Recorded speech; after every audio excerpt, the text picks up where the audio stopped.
I should like to help everyone if possible. We all want to help one another. Human beings are like that. We want to live by each other's happiness, not by each other's misery. We don't want to hate and despise one another.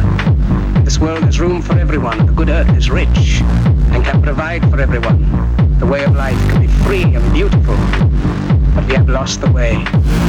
Greed has poisoned men's souls, has barricaded the world with hate, has goose-stepped us into misery and bloodshed. We have developed speed, but we have shut ourselves in. Machinery that gives abundance has left us in want. Our knowledge has made us cynical, our cleverness hard and unkind. We think too much and feel too little. More than machinery, we need humanity. More than cleverness, we need kindness and gentleness. Without these qualities, life will be violent, and all will be lost. The airplane and the radio have brought us closer together. The very nature of these inventions cries out for the goodness in men, cries out for universal brotherhood, for the unity of us all. Even now, my voice is reaching millions throughout the world. Millions of despairing men, women, and little children, victims of a system that makes men torture and imprison innocent people. To those who can hear me, I say, do not despair.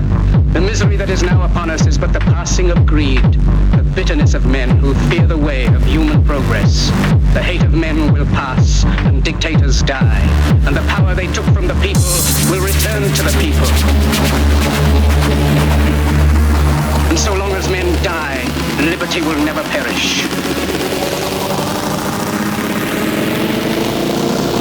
Soldiers, don't give yourselves to brutes, men who despise you, enslave you, who regiment your lives, tell you what to do, what to think, and what to feel, who drill you, diet you, treat you like cattle, use you as cannon fodder.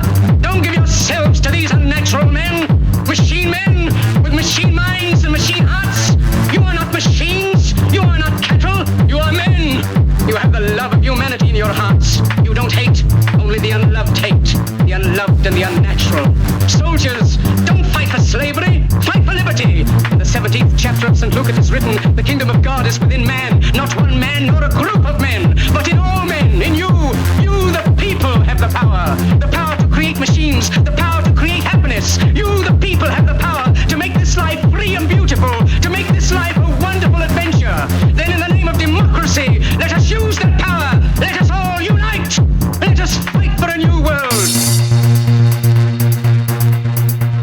A decent world that will give men a chance to work, that will give youth a future and old age a security. By the promise of these things, brutes have risen to power, but they lie. They do not fulfill that promise. They never will. Dictators free themselves, but they enslave the people. Now let us fight to fulfill that promise. Let us fight to free the world, to do away with national barriers, to do away with greed, with hate and intolerance. Let us fight for a world of reason, a world where science and progress